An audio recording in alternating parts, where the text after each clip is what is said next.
Salut, c'est Ninanar en direct d'Oli Garland 1377.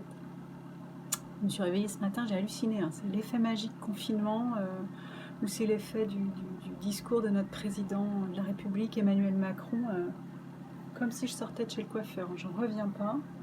C'est nickel, hein. Ah la vache. Je suis fou, je suis contente. En même temps, j'étais plutôt pas mal partie pour gagner le concours de la plus moche à la sortie du confinement. Bon, tant pis hein, pour ce petit miracle. Bon, alors je suis rassurée, je pense qu'on est tous rassurés, hein. Il a été au top, hein, notre président là. Bon, pour ceux qui en doutaient, la France est depuis le début assure à bloc hein, sur ce dossier. Elle a mené cette crise de main de maître. Tout était prévu, tout était calé. Le nombre de lits dans les hôpitaux a explosé. Enfin, c'est vraiment génial. Et puis bah, là, on est content parce qu'on n'est plus en train de compter les jours qui se sont écoulés, mais maintenant le compte à rebours a commencé. Alors jusqu'à nouvel ordre hein, quand même, mais bon, on a tous en ligne de mire le 11 mai, hein, et donc on est rassuré, on sait qu'on a œuvré pour le bien collectif en restant confiné comme ça en ce beau printemps, hein. On a mangé plein de chocolat ce week-end, on a caché les œufs sous les coussins du salon, c'est super. Et donc bah, ça m'a permis de me détendre un peu parce que j'étais en train de partir là dans une théorie complotiste inquiétante et le discours du président m'a vraiment rassurée, hein. On sent qu'il a, voilà, que c'est pas comme j'aurais pu le penser, un suppôt de Satan là, en poste pour 5 ans pour dilapider les services publics et toutes les richesses du pays et saigner la population au bénéfice de ses camarades du CAC 40 et autres. Pas que du CAC 40 d'ailleurs, hein. Là, je pense, moi j'imaginais que c'était un truc à une échelle plutôt internationale, quoi. Donc je me disais, voilà, ce mec-là, il est là, il n'en a rien à foutre du pays, il vient pour saigner tout ce qui peut l'être et tous ceux qui peuvent l'être. Et puis après, il se retirera sur une île paradisiaque avec un max de fric, après moi le déluge. Mais en fait, non, là, on a bien vu qu'il avait presque la larme à l'œil, hein. C'était émouvant de le voir avec ses respirations, là, le temps qu'il reprenne un peu son souffle, parce qu'il était pris par l'émotion, hein, et voilà, et puis c'est beau qu'il se soit adressé à nous comme ça, en nous félicitant pour notre discipline, contrairement à ce qu'on aurait pu croire des Français. Alors en ça, moi, je le rejoins, hein. Je suis vraiment stupéfaite de voir comme les gens sont disciplinés, hein. C'est beau, c'est super en fait, hein, prêt à tout pour la survie de tous, hein, donc y compris à remettre ceux qui s'écartent, hein, les moutons égarés, à les remettre sur le droit chemin en les signalant à la police pour dire mon voisin fait du jogging de manière excessive et c'est mal, ça peut être dangereux pour les autres, donc il faut reprendre ce mouton égaré et puis le remettre sur le droit chemin avec un petit coup de taser dans le cul éventuellement. Donc voilà, j'ai vu quand même que notre président, il était investi d'une vraie mission pour sauver la population et ça fait chaud au cœur, hein. J'ai vu passer d'ailleurs une petite info comme ça pour ce qui est du mouton égaré, un monsieur qui nageait seul dans un lac. Alors il en a sans doute l'habitude, hein, peut-être que c'est son quotidien. Maintenant il prend des risques à nager tout seul, hein, il pourrait tout à fait bien se noyer. Et donc heureusement que la marée chaussée est arrivée avec un hélicoptère pour suivre son parcours, lui venir en aide si besoin bien sûr, et puis bah, lui signaler qu'il était sur le mauvais chemin, qu'il ne pouvait pas comme ça prendre le risque de contaminer les gardons, hein. Et donc, donc il a eu sa petite amende de 135 euros, ce qui remplit les caisses parce qu'elles se vident, les caisses, hein, évidemment. Enfin, ça pour sauver tout le monde. Chacun confiné comme ça, les entreprises qui coulent les unes après les autres, les petits artisans, les restaurants, les coiffeurs. Bon, il y en a qui arrivent quand même à bosser un peu. Les petites entreprises diverses risquent quand même d'avoir du mal à se relever, mais c'est pour sauver les concitoyens et je pense que c'est important. Donc restons confinés un mois de plus.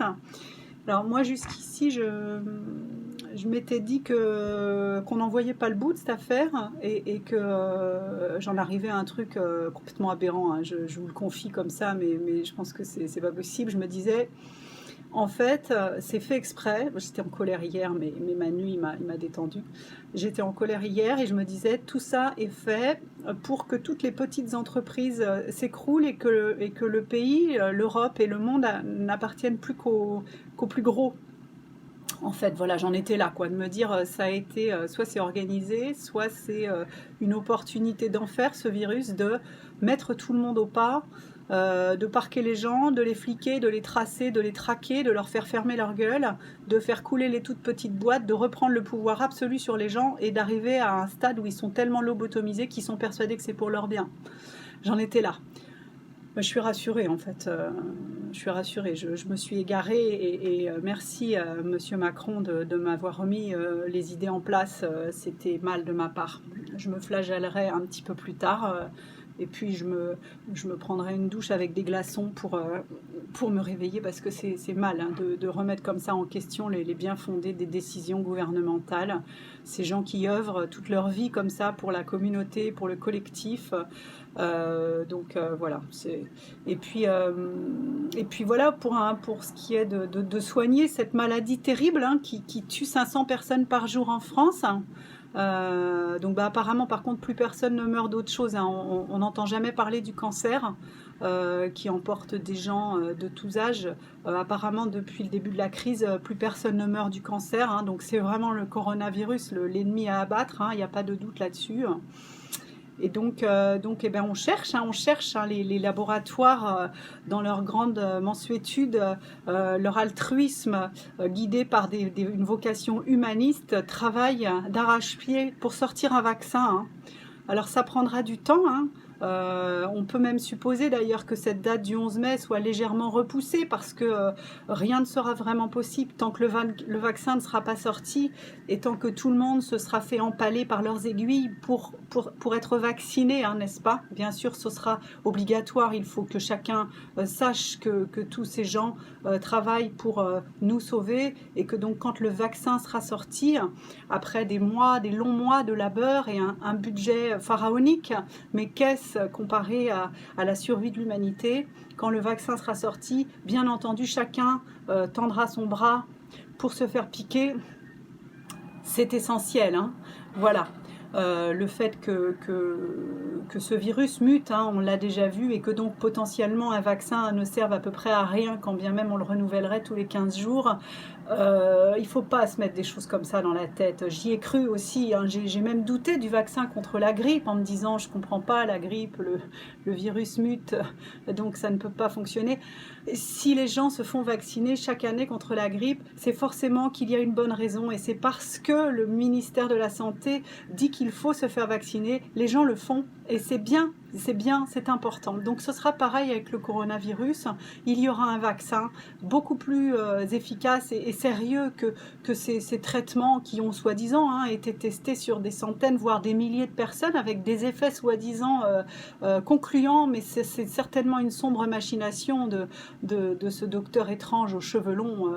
Voilà, c'est pas possible. Je veux dire, la chloroquine, ça fait que 70 ans hein, qu'on en prend pour se protéger du palu. On ne sait jamais, il y aurait peut-être des effets secondaires. Donc méfions-nous quand même de la chloroquine et puis de l'antibiotique qui va avec. C'est pas sérieux tout ça. C'est des spécialistes comme ça qui font des tests sur simplement quelques milliers de gens et qui constatent qu'il y a des vrais effets bénéfiques en début d'infection par le coronavirus, que les gens guérissent plus vite, soi-disant, qui sont contagieux moins longtemps.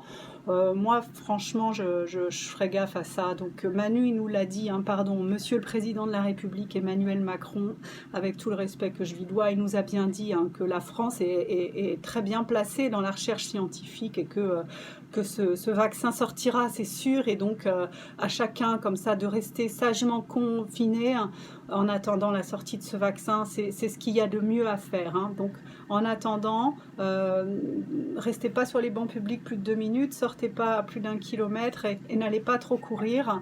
Restez plutôt chez vous tranquille, à fumer des cigarettes. Hein, on ne peut pas, voilà, fumer des cigarettes, manger du Nutella hein, et puis boire un petit peu pour oublier la solitude, l'isolement. Hein, et en attendant que le vaccin ne sorte. Voilà, j'ai renoncé comme ça à ces théories complotistes complotiste. Je pense vraiment qu'on peut dormir tranquille, dormons tranquille, on dort tranquille, je crois que c'est ce qu'on fait, hein. Globalement on dort bien profondément, on est bien endormi, hein, on est bien endormi, et les dirigeants font ce qu'il y a à faire pour assurer leurs arrières ou la suite, je sais plus trop, voilà. Bon, en attendant, c'est pas moi qui gagnerai le concours de la plus moche à la sortie du confinement. Pourtant, j'étais pas loin d'y arriver. Voilà, je suis un peu perdue, hein. Le temps à la fois s'étire et s'accélère. Je ne sais pas trop où on va, mais je suis rassurée. Voilà, je suis bien, on est bien. On inspire, on souffle, on est bien, on est confiné. Salut, c'était Nina Nar en direct d'Holly Garland, 1377. À bientôt.